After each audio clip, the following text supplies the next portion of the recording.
सबैभन्दा पहिला त हजुरलाई स्वागत छ। तपाईँलाई धेरै धेरै धन्यवाद छ। राष्ट्रिय सम्मेलनले व्यस्तता एकदमै बढाएको छ। पक्कै पनि हामीले समाचारमा सुनिरहेका छौँ यो सम्मेलनका लागि दस्तावेजहरू तयार गर्दै हुनुहुन्छ। हजुर हो। यी दस्तावेजहरूमा समग्र हाम्रो समाज विज्ञान, राजनीतिक विज्ञान र अहिले चलिरहेको वस्तुस्थितिका बारेमा पनि पक्कै पनि त्यसको व्याख्या, विश्लेषण, संश्लेषण होला। कस्तो छ अहिले हाम्रो समाज र राजनीति? अब पहिलो कुरा त के भने हाम्रो पार्टीको सम्पूर्ण विकासको प्रक्रिया र ऐतिहासिक सन्दर्भ समेत यहाँसम्म आउँदा हामीले जहिले पनि विचारलाई, राजनीतिलाई, सैद्धान्तिक निष्ठालाई र मुद्दाहरूलाई प्राथमिकता दिने गरेका छौँ। अहिले नेपालमा अधिवेशन र सम्मेलनको झन्डै झन्डै एउटा लहर जस्तै गरी चलेको छ। सबै प्रमुख राजनीतिक दलहरू कोही महाधिवेशनमा, कोही सम्मेलनमा, भेलामा चाहिँ केन्द्रित भएको स्थिति छ।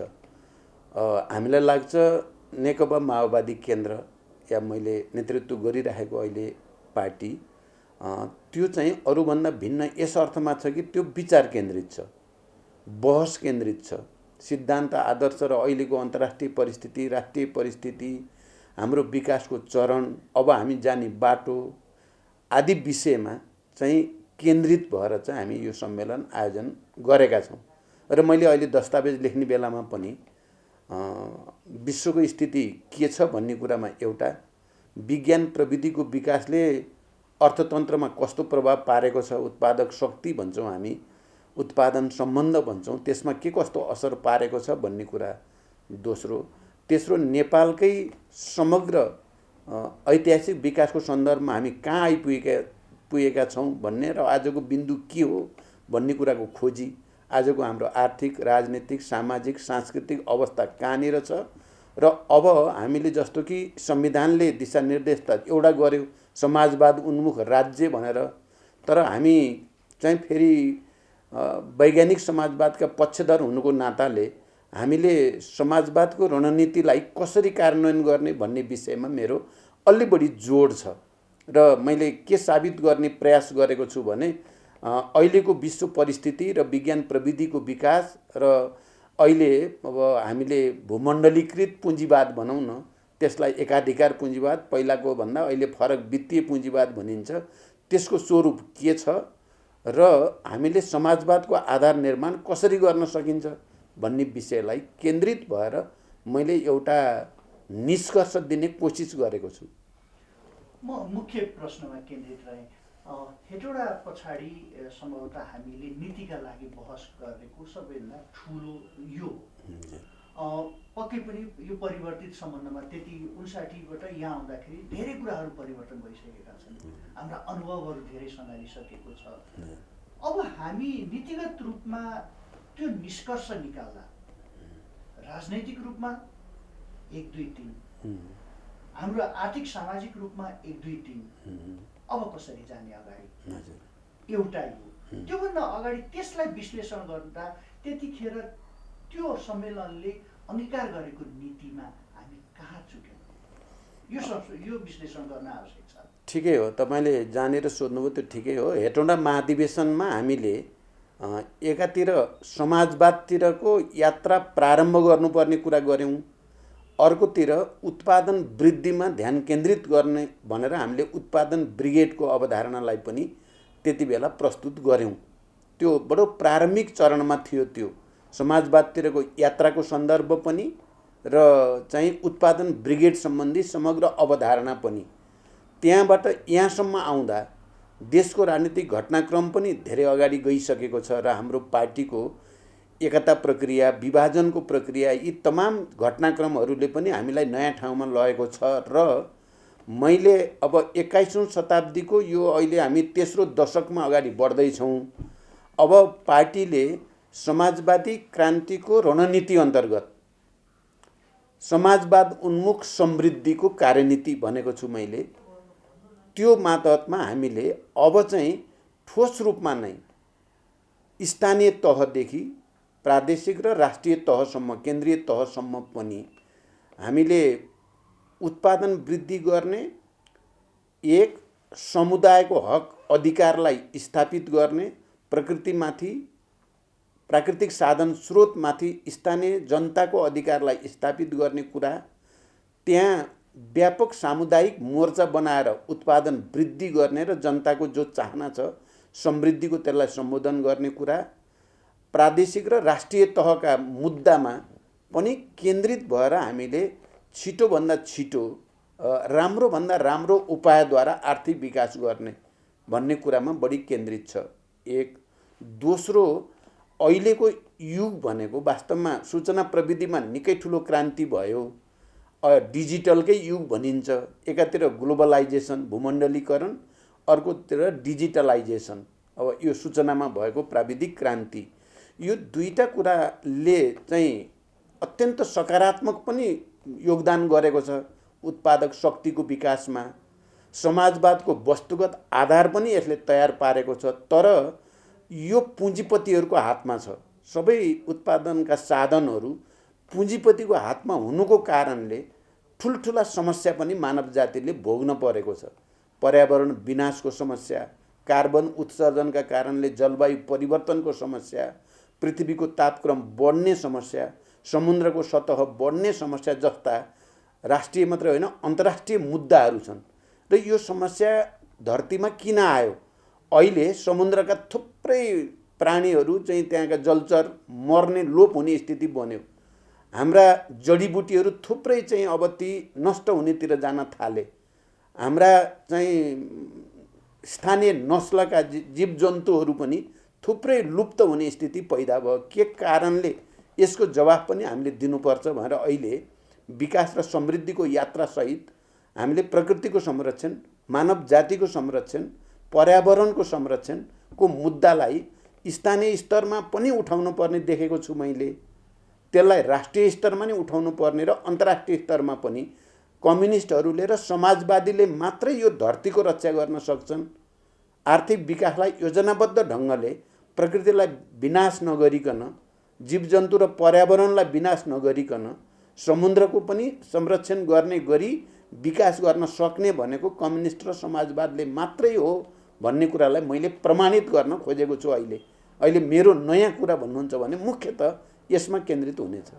तर यसलाई फेरि अर्कोतिर फर्काएर हेर्दाखेरि त्यहाँसम्म पुग्नको लागि जुन टुल्सहरू, जुन उपायहरू अर्थात् संरचनाहरू हुनुपर्ने हो, चाहे हाम्रो पार्टीभित्रको संरचना होस्, चाहे शासकीय स्वरूपमा देशले अगाडिको संरचना होस्, त्यो त विरोधाभास देखिन्छ।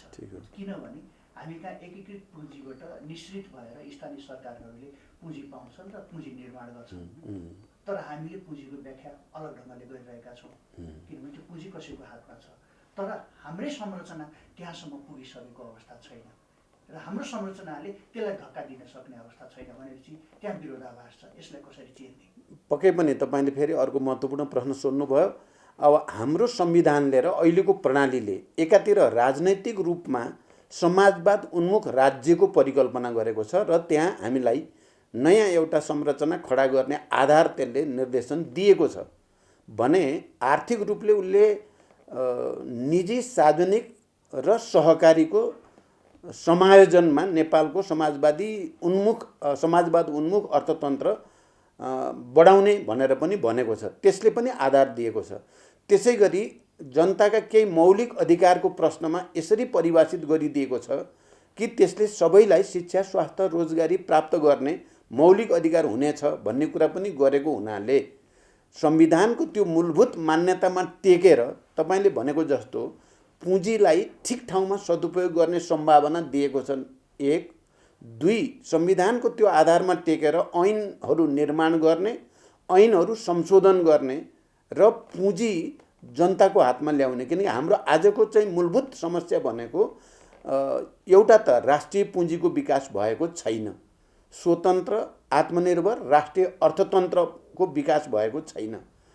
अर्थतन्त्रमा दलाल भन्छौँ हामीले, दलाल पुँजीवादको या नोकरशाही पुँजीवादको या त्यस्ता तत्त्वहरूको जसले चाहिँ तपाईँको चाहिँ खालि बाहिरको सामान ल्याउने र कमिसन खाने खालकाहरूको हातमा नै बढी अर्थतन्त्रको बागडोर छ। त्यसलाई हामीले चाहिँ जनताको हातमा, स्थानीय समुदायको हातमा, हाम्रो सरकारको हातमा र त्यस मार्फत चाहिँ राष्ट्रिय पुँजीको विकास, यो बाटोबाट गएर मात्रै हामीले चाहिँ जो अपेक्षित परिणाम खोजेका छौँ नि समृद्धिको त्यो गर्न सकिन्छ। दोस्रो कुरो मेरो त्यहाँ छ। तर यो सजिलो छैन, तपाईँले भने जस्तो यो सजिलै हुन्छ भन्ने मेरो त्यस्तो बुझाइ पनि छैन।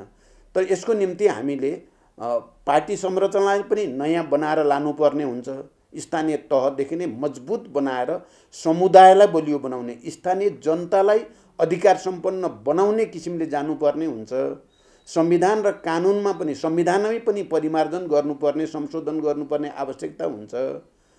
आर्थिक क्षेत्रमा जस्तो प्रचलन हाम्रो छ त्यो प्रचलनमा रेडिकल सुधार, कमसेकम आमूल सुधार गर्नुपर्ने हुन्छ। त्यो गरियो भने असम्भव छैन भन्ने हो मेरो भनाइ। सम्भव छ। हामी जुन परिवर्तन हामीले ल्यायौँ, ठुलो त्याग, बलिदान, युद्ध, आन्दोलन, सम्झौता, थुप्रै तरिकाद्वारा यो परिवर्तन र यसले संस्थागत गरेको संविधान भित्र चाहिँ नयाँ ढङ्गले जाने सम्भावना छ। तर मैले जस्तो भने कि यो परिवर्तन नरुचाउने वर्ग छ, जसलाई दलाल पुँजीपति भनौँ, सामन्तहरूको अवशेष भनौँ, या नोकरशाही पुँजीपति भनौँ, या त्यस्ता बिचौलियाहरू जसले नेपालको राष्ट्रिय अर्थतन्त्रलाई स्वतन्त्र र आत्मनिर्भर हुन दिएको छैनन्, विदेशमुखी बनाउन खोजेका छन्, तिनीहरूलाई यो परिवर्तन मन परेको छैन। त्यसकारण कुनै न कुनै रूपलाई यो संविधानै खारेज गर्न पाए, यो सिस्टमलाई नै उल्ट्याउन पाए भनेर लागिरहेका छन् एक थरी। भने हामी र अरू जो परिवर्तनका पक्षधर भनौँ या राष्ट्रिय अर्थतन्त्रका पक्षधर, राष्ट्रिय पुँजीको विकास गर्ने कुराका पक्षधर, दलाल नोकरशाहहरूको विरुद्ध जानुपर्छ भन्ने पक्षकाहरू चाहिँ फेरि यो संविधानलाई रक्षा गर्ने, अझ परिमार्जन गर्ने, विकास गर्ने र राष्ट्रिय पुँजी अपरिहार्य छ। त्यहाँ हाम्रो प्राकृतिक साधन स्रोतको सदुपयोग विदेशीहरूको निम्ति होइन, हामी आफ्नै निम्ति प्रयोग गर्ने र हामीले यस्तो नीति अवलम्बन गर्ने जसले नेपाललाई आत्मनिर्भर बनाओस्। विकासका ठुल्ठुला कुरा त गरिए यो बिचमा। तपाईँ 50-60 वर्षको 70 वर्षको इतिहास हेऱ्यो भने धेरै योजनाका कुरा पनि भए, विकासका कुरा पनि भए। तर स्थिति के भयो त भनेर हेऱ्यो भने विदेशीको बजारमा परिणत भयो। पहिला हामी जे चिजमा आत्मनिर्भर थियो, नेपालमा आत्मनिर्भर थियो अन्न बालीमा, अहिले छैन। अरबौँको खाद्यान्न हामी विदेशबाट भित्राउनु पर्ने स्थिति आयो। हामी कतिपय सन्दर्भमा हामी फलफुल जडीबुटीमा त हामी आत्मनिर्भर थियौँ नै, तर अहिले त्यही पनि बाहिरबाट ल्याउनु पर्ने भयो। भने यो स्थिति किन भयो भन्दा चाहिँ हाम्रो कहीँ न कहीँ नीतिगत त्रुटि राज्यको तर्फबाट भएको छ। मैले अहिले दस्तावेज लेख्दै गर्दा सच्याउन बल गर्ने पार्टीबाट पनि, सरकारतिरबाट पनि, सडकबाट पनि। त्यसमा हामी सदन, सडक र सरकार तिनटै मोर्चाबाट राष्ट्रिय अर्थतन्त्रको विकास गर्ने, स्वतन्त्र, आत्मनिर्भर राष्ट्रिय अर्थतन्त्रको विकास गर्नमा केन्द्रित हुनुपर्छ भन्ने छ। एउटा अलि व्यक्तिगत जस्तो प्रश्न छ, तर जसको नीति उसैको नेतृत्व भनेको हिसाबले म तपाईँलाई सोध्दैछु। हजुर, पहिलो यो अघि नै अनौपचारिक मैले आरोपको कुरा गरेको थिएँ, एउटा निरन्तर नेतृत्व र त्यसमाथि पनि उत्तराधिकारी सहितको निरन्तर नेतृत्वको कल्पना गरेका थियौँ हामीले। अब त्यो बेला भएन। अब यो कुरा के हो भने नीति र नेतृत्वको बिचमा अविभाज्य सम्बन्ध हुन्छ। त्यो सबैले बुझेकै कुरा हो। जसको नीति उसको नेतृत्व भयो भने मात्रै त्यसले गति लिन्छ। राजनीतिले पनि गति लिन्छ, पार्टीले, आन्दोलनले गति लिने कुरा हो। र नेतृत्व कति समय हुने र नहुने भन्नेमा दुईटा अवधारणा छन्। एउटा विचारलाई बाहिर राखेर, विचार त्यति ठुलो कुरो होइन, आन्दोलन, नीति, राजनीति मुद्दा ठुलो कुरो होइन, नेतृत्व 5-5 वर्षमा फेर्नु ठुलो कुरा हो भन्ने एउटा सिद्धान्त छ विश्वव्यापी रूपमा। अब त्यो सिद्धान्त एक खालको छ भने अर्को विचारलाई नेतृत्व गर्ने हदसम्म यदि कसैले नीति निर्माण गर्छ, विचारलाई नयाँ ढङ्गले अगाडि बढाउने क्षमता राख्छ भने त्यो अवधि तोकेर नेतृत्व गर्नुपर्छ भन्ने कुनै सिद्धान्त हुनु हुँदैन भन्ने अर्को छ। दुईटा मान्यता छन्। हामीले कम्युनिस्ट आन्दोलनको इतिहासमा हेर्यो भने चाहिँ नेतृत्वमा या वैचारिक प्राधिकरण, मार्क्स एङ्गेल्स जस्तो प्राधिकार भयो। उनीहरू चाहिँ कहिले पनि त्यो प्राधिकारभन्दा तल बस्न पर्ने पनि भएन, बसेनन् पनि। सङ्गठनको पद उनीहरूको निम्ति ठुलो कुरो होइन। दोस्रो, तपाईँ लेनिनहरूमा आउँदाखेरि पनि जीवित रहँदासम्म उहाँहरू वैचारिक अथोरिटीका साथ पुरा प्राधिकारपूर्ण ढङ्गले पार्टीको नेतृत्व गर्नुभयो। हामी चिनिया क्रान्तिमा हेर्दा पनि माओ त्से-तुङहरूले पुरा अधिकारको साथ विचारलाई नयाँ ढङ्गले विकसित गर्दै नेतृत्व गर्नुभयो। उहाँको लागि पनि ठुलो कुरो थिएन। यो एउटा ट्रेन हो, तपाईँ हेर्नुभयो भने विश्वभरि एउटा ट्रेन हो। अर्को ट्रेन छ बुर्जुवाहरूको र संशोधनवादी भन्छौँ हामी, अवसरवादीहरू चाहिँ बुर्जुवाको जस्तै जस्तै गर्नुलाई चाहिँ डेमोक्रेसी ठान्छन्। त्यहाँ विचारको बहस पनि आवश्यक ठान्दैनन् उनीहरूले, सिद्धान्तका कुरा पनि अनावश्यक ठान्छन् उनीहरूले। उनीहरूको लागि पद प्राप्ति र सुविधा प्राप्ति नै सबै कुरा हो भन्ने पर्छ।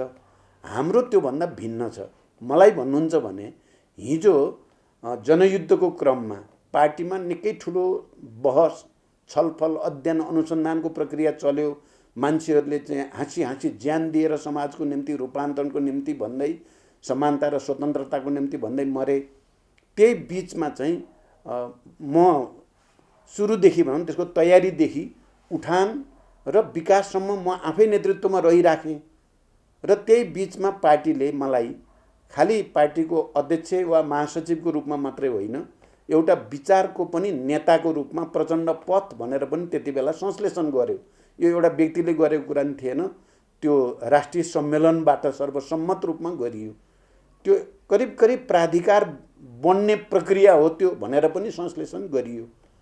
त्यसैमा टेकेर जनयुद्धकै बिचमा 21औं शताब्दीमा जनवाद के हो त डेमोक्रेसी, अरू बुर्जुवाको डेमोक्रेसी र हामी कम्युनिस्टको डेमोक्रेसीमा अन्तर के हो भन्ने कुराको गहिरो अध्ययन र व्याख्या 21औं शताब्दीमा जनवाद भन्ने प्रस्तावमा मैले गरेको छु। र त्यो अहिले म दस्तावेज लेख्दा पनि त्यो फर्केर हेर्छु म, त्यसमा धेरै गहन र धेरै दूरगामी विचारहरू त्यहाँ प्रस्तुत गरिए। अनि हामी चुनमाङ बैठक भन्छौँ। त्यो चुनमाङ बैठकमा चाहिँ फेरि कसरी शान्ति सम्झौता र परिवर्तनलाई अगाडि बढाउने भन्ने सन्दर्भमा केही महत्त्वपूर्ण निर्णयहरू त्यसले गर्यो। अनि त्यसैको जगमा 12 बुँदे समझदारी भयो। मैले यदि चुनमाङ बैठकमा त्यो दस्तावेज जो प्रस्तुत गरेँ त्यो पारित नभएको भए 3 महिने युद्धविराम हुन्थेन। एकलौटी गरेको छु मैले युद्धविराम, त्यो हुने थिएन। त्यो युद्धविराम नभएको भए 12 बुँदे समझदारी हुने थिएन। त्यो 12 बुँदे समझदारी नभएको भए 19 दिनको ऐतिहासिक जनआन्दोलन हुने थिएन। तपाईँ हेर्नुभयो भने इतिहास र घटनाक्रमले बडो चाहिँ गम्भीर ढङ्गले एउटा नेतृत्वको विकास गरेको छ। त्यो मेरो व्यक्तिगत कुरा होइन, त्यो आन्दोलनले लाखौँ करोडौँ जनताका आवश्यकता र चाहनाले नेतृत्व विकास हुने कुरा हो। अब चाहिँ यो पार्टीलाई पनि बुर्जुवा पार्टी बनाउन चाहनेहरूले कति बसेको भनेर मलाई मानौ मैले व्यक्तिगत रूपले बसेको जस्तो, यो मेरो व्यक्तिगत कुरा होइन। यो राष्ट्रको सर्वोत्तम हितको निम्ति, जनताको चाहिँ विकास, समृद्धि र मुक्तिको निम्ति मैले अन्तिम समयसम्म लड्छु भनेर मलाई सबै साथीहरूले तपाईँ बस्नुपर्छ भनेर पो बरु म बसिरहेको छु त। व्यक्तिगत रूपले त भन्नुहुन्छ भने मलाई यत्रो चाहिँ बस्नुभन्दा चाहिँ अब त रिटायर भएर संस्मरण लेख्नु पो चाहिँ राम्रो छ।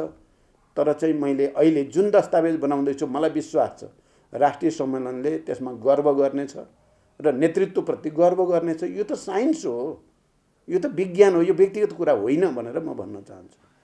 यसमा अझ छोटकरीमा मात्र चाहे किनभने समयको कारणले गर्दाखेरि दुईटा, एउटा चाहिँ यो समग्र विषयमा अहिले जति व्याख्या गर्नु, नीतिको, नेतृत्वको, त्यसको चाहिँ समाज विज्ञानको, यी सबै व्याख्या गर्दाखेरि हाम्रो जग अहिले देश जसरी चलिरहेको छ यहाँ अहिले पनि हेर्ने हो भने बाह्य ऋण बिना हाम्रो अर्थव्यवस्था चल्न सक्ने अवस्था छैन।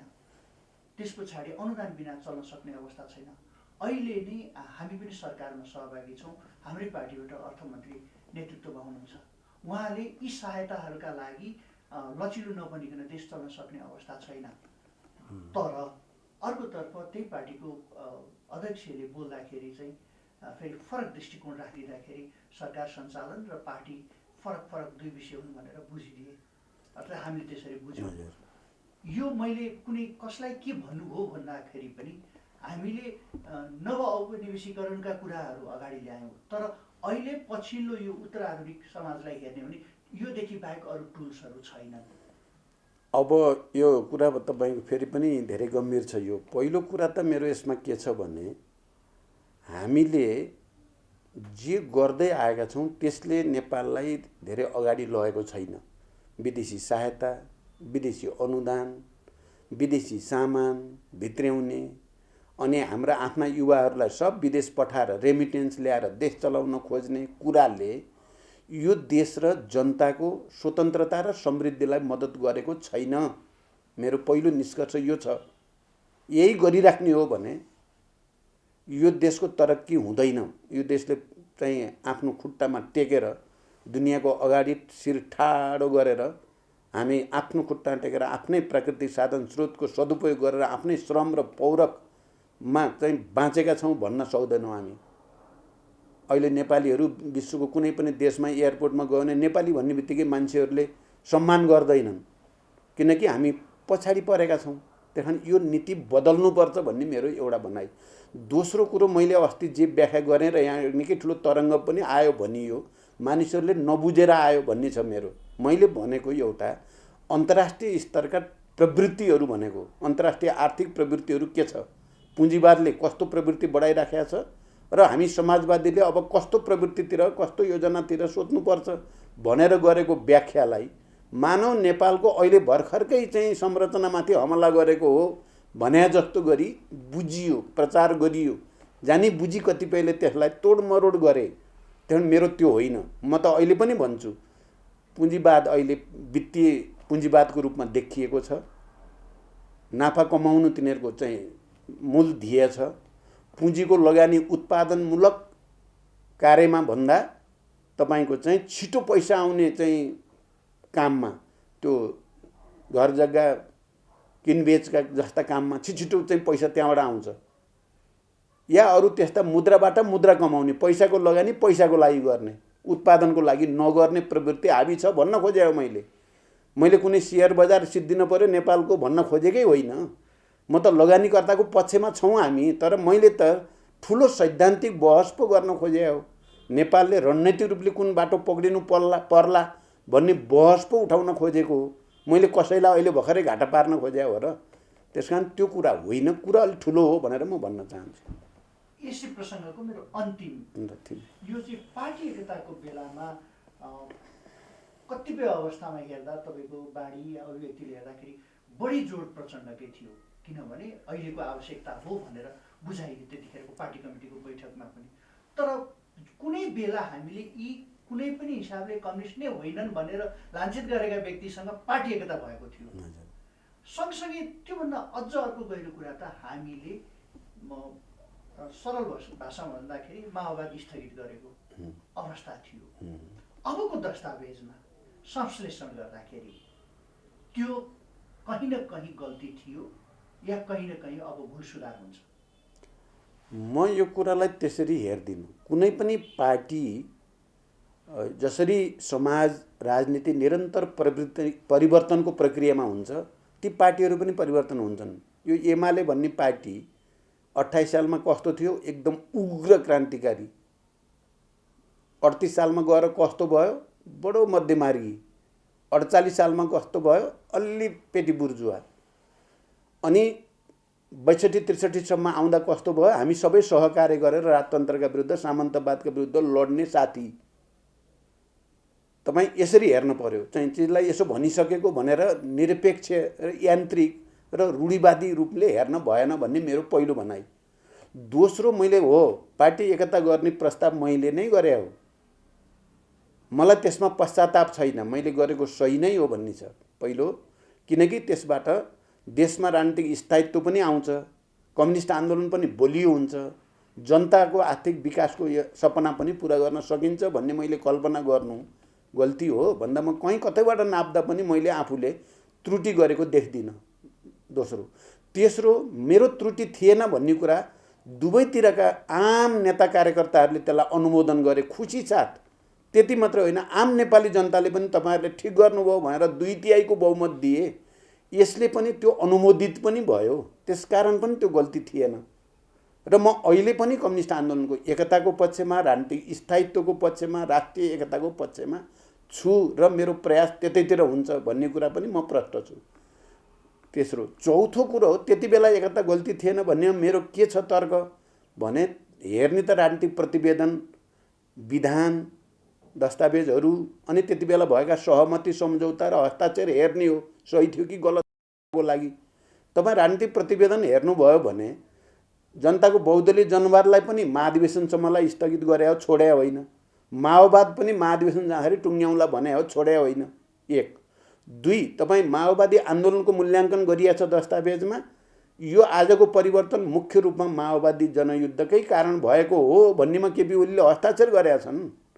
यो सङ्घीय लोकतान्त्रिक गणतन्त्र संविधान सभा विभिन्न उत्पीडित वर्ग जाति क्षेत्र समुदायमा जो जागरण ल्यायो त्यो माओवादीले नै मुख्य रूपमा ल्याएको हो भन्नेमा सहमति भएको छ। अनि मैले गल्ती गरेको हुन्छ त? अनि सरकार चलाउने बेलामा दुईटा अध्यक्षले पालो पालो प्रधानमन्त्री बराबरी अवधि भनेर सही गरे डकुमेन्ट छ। मैले गल्ती गरे हो त?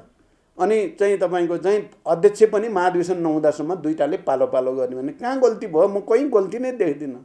अब भयो के त भने केपी ओली भन्ने पात्र यस्तो पात्र रहेछन्, म यतिसम्म होलान् भन्ने त्यति बेला मैले बुझेर हिँड्छु भन्न पर्यो। त्यहाँ चाहिँ मैले उनले सबै सही गरे। पहिला पनि भएको त थियो, तपाईँलाई थाहा छ। उहाँलाई प्रधानमन्त्रीमा मैले प्रस्ताव गरेँ संविधान घोषणापछि।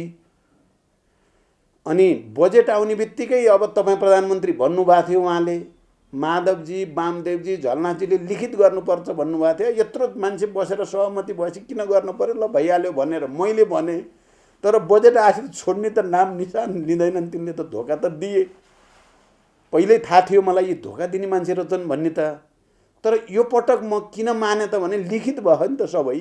त्यो पटक त लिखित नभएर यिनले धोका दिने मौका पाए।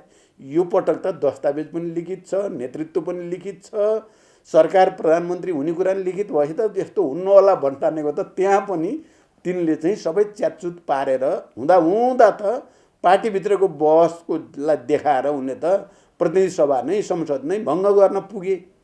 त्यस कारण यस्तो हुन्छ, यस्तो हुने गरेको छ इतिहासमा पनि। कम्युनिस्ट पार्टीभित्रबाट नेतामा पुगेका मान्छेहरू प्रतिक्रियावादीकरण हुने, प्रतिगमनकारी हुने र धोका दिने गर्छन्। म के ठान्छु त भने म त्यहाँ आत्मसमर्पण गरेको भए त न त्यही जे भयो यहाँ साथीहरू हुन्छन् नि, अब त्यसो गरेको भए त मैले अहिले तपाईँको अगाडि चाहिँ छाती खोलेर भन्न सक्दैन थिएँ। तर म अहिले भन्न सक्ने ठाउँमा छु। मैले त गलत प्रवृत्तिको विरुद्ध लडेँ मात्र होइन, जितेँ पनि हो। मेरो त भनाइ मैले त जितेँ हो नि। मलाई त अरूले हराए क्या, अनौठो अदृश्य शक्तिले हरायो मलाई, दृश्य शक्तिले होइन। त्यसो भएको हुनाले मलाई त्यस्तो लाग्दैन। खैर अब तपाईँले भनेको ठाउँमा फेरि बहस त छँदैछ। यसमा अन्तिममा अब सक्नु यी सबै कुरालाई संश्लेषण गर्दा यो यात्रामा आउँदाखेरि धेरै साथीहरू छुटिएर जानु। हजुर, यो दस्तावेजमा पक्कै पनि होला। फेरि एकचोटि रिकल गरौँ, हामीसँग त्यो आन्दोलनमा रहेका साथी, मोर्चामा रहेका साथीहरू जो छुटिएर जानुभयो विभिन्न प्रसङ्ग विभिन्न कालखण्डमा, उहाँहरूलाई ल्याउनको निम्ति यो दस्तावेजमा प्रचण्डले के लेख्दै हुनुहुन्छ? होइन, मैले त अब सबैलाई एकताबद्ध गर्ने कुरा अघि नै गरिसकेँ होइन। अब त्यसरी गएका साथीहरूलाई मनमा त पश्चाताप भएको छ भन्ने बुझ्छु म चाहिँ। त्यत्रो आन्दोलन, त्यत्रो चाहिँ बलिदान, त्यत्रो प्रक्रिया, त्यत्रो विरासतबाट आएका साथीहरू अहिले अन्यत्र जाने कुराले समय आउँछ, साथीहरू फर्किन्छन् भन्ने विश्वासको साथ नै मैले दस्तावेजमा राखेको छु। जाँदा जाँदै एउटा प्रसङ्गले अहिले सबैमा भर गरेको छ र कता कता समाचारहरू आउँदाखेरि त्यही प्रसङ्गले हजुरहरूको गठबन्धन जो अहिले वर्तमान अवस्थामा चलेको छ यसलाई पनि असर गर्न सक्छ भनेर कहीँ न कहीँ अनौपचारिक रूपमा तपाईँले पनि बोल्नु भएको छ र औपचारिक रूपमा यसलाई टुटाउन खोजिँदैछ। त्यसको केन्द्रमा अहिले एमसिसी आएको छ। यी अहिले हजुरले मलाई दिएका प्रतिक्रिया र यी सबै कुरा सुन्दाखेरि एमसिसीका बारेमा मैले सोधिरहनु पर्ने आवश्यकता देख्दिनँ यो के हो र विचार के हो भन्ने कुरा। यद्यपि फेरि हामीसँग अरू विकासका अरू आधारहरू नहुँदाखेरि कतै न कतै यसलाई स्वीकार्नुदेखि बाहेक अर्को विकल्प पनि छैन। प्रचण्डको विचार। अब पहिलो कुरा, हामी आजकै देशको परिस्थितिमा हामी विदेशी सहायता या अनुदानलाई अस्वीकार गर्ने ठाउँमा हामी छैनौँ। हामी स्वीकार गर्दै पनि आएका छौँ, लिँदै आएका छौँ। अझ त्यसमा अनुदानको रूपमा हाम्रो भौतिक पूर्वाधार निर्माणको निम्ति आउने सहयोगलाई त हामीले खुसी साथ स्वीकार नै पर्छ, स्वीकार्छौँ पनि। पहिलो कुरा। दोस्रो कुरा, तर एमसिसी प्रोजेक्टका सन्दर्भमा केही प्रश्नहरू उठे र ती अलिक गम्भीर ढङ्गले उठे। पहिलो कुरा त यो ओरिजिनल सहमतिमा संसदमा लगेर अनुमोदन गर्ने कुरा थिएन। यो बिचमा कहाँबाट आयो, किन आयो, त्यहाँबाट सुरु भयो यसको विवाद। नत्र यो पहिला विवादमा थिएन। त्यसपछि अमेरिकाको आफ्नो ग्लोबल स्ट्रेटेजी भनौँ न, विश्वव्यापी रणनीतिको अङ्ग हो यो भन्ने जस्ता प्रचारहरू आए र त्यसले पनि फेरि नयाँ बहसलाई जन्म दियो र आम जनतामा एउटा खालको पर्सेप्सन भनौँ न, बुझाइ भयो कि एमसिसी भनेको यो राष्ट्रको हितमा छैन भन्ने खालको व्यापक रूपमा गयो। त्यसकारण हाम्रो भनाइ अहिले के हो त भने, पहिलो कुरा त यो विषयमा जहाँनिर चाहिँ त्रुटि भएका छन्, किन ओरिजिनल सहमतिबाट अर्को सहमतिमा किन लगियो भन्ने कुराको स्पष्ट पार्नु पर्यो। अनि जुन जुन प्रावधानले हामीलाई अप्ठ्यारो पार्ने जस्तो छ ती प्रावधान सच्याइनु पर्यो, त्यसलाई स्पष्ट पारिनु पर्यो। जरुरी पर्दा संशोधन पनि गर्न पर्यो, दोस्रो कुरा। तेस्रो कुरा, यो विषय अलि गम्भीर र संवेदनशील भइ नै सकेको हुनाले राजनीतिक दलहरूको बिचमा पनि अधिकतम समझदारीको प्रयास गर्नु पर्यो। अनि राष्ट्रिय रूपमा पनि बुद्धिजीवी, पत्रकार, नागरिकहरूको पनि राय लिएर राष्ट्रिय रूपमा पनि एउटा समझदारी बनाएर मात्रै यसलाई अगाडि बढाउन सकिन्छ। जबरजस्ती गरियो भने यसले चाहिँ अप्ठ्यारो स्थिति बन्छ भन्ने भएको हुनाले नै हामी अहिले अस्ति तपाईँहरूले देखिहाल्नुभयो, अल पार्टी मिटिङ प्रधानमन्त्रीजीले बोलाउनु भयो, त्यहाँ छलफल भयो। गठबन्धनको बैठक भयो, त्यहाँ छलफल भयो। गठबन्धनले एउटा कार्यदल बनायो, त्यो कार्यदलले कहाँ कहाँ त्रुटि छ भनेर अध्ययन गर्दैछ। हिजो मात्रै त्यसको बैठक बस्यो, त्यसले चाहिँ अब गर्दैछ, फेरि 17 गते बस्दैछ। अब यो प्रक्रिया छ दोस्रो। अब तेस्रो कुरा के छ भने तपाईँको चाहिँ गठबन्धनको कुरा मलाई लाग्दैन एमसिसीले अलिकति समय लियो नै भने पनि वा चाहिँ तपाईँको यसमा केही सुधारको गुन्जाइस छ। प्रधानमन्त्रीजीले पनि अस्ति सर्वदलीय बैठकमा, गठबन्धनको बैठकमा नि भन्नुभएको छ सुधारको गुन्जाइस त छ, म पनि कोसिस गर्छु भन्नुभएको छ। त्यस्तो भयो भने त एउटा भयो। मानौँ चाहिँ अप्ठ्यारो नै पर्यो भने पनि एमसिसीकै कारणले गठबन्धन टुट्छ भन्ने मलाई लागेको छैन, टुट्दैन। त्यति कारणले टुट्न पनि हुँदैन, टुट्दैन, टुट्न पनि दिँदैन भन्ने छ मेरो चाहिँ। र तपाईँले देख्नुभयो, अब हिजो मात्रै मेरो प्रधानमन्त्रीजीसँग कुरा भयो। अब यो बुद्धिजीवी नागरिकहरूको बैठक बस्ने कि भन्ने थियो। अब हाम्रो राष्ट्रिय सम्मेलनको चाप आइसक्यो भनेपछि हुन्छ तपाईँको सम्मेलनपछि गरौँ भनेर सहज ढङ्गले उहाँले सहयोगी रुख देखाउनु भयो।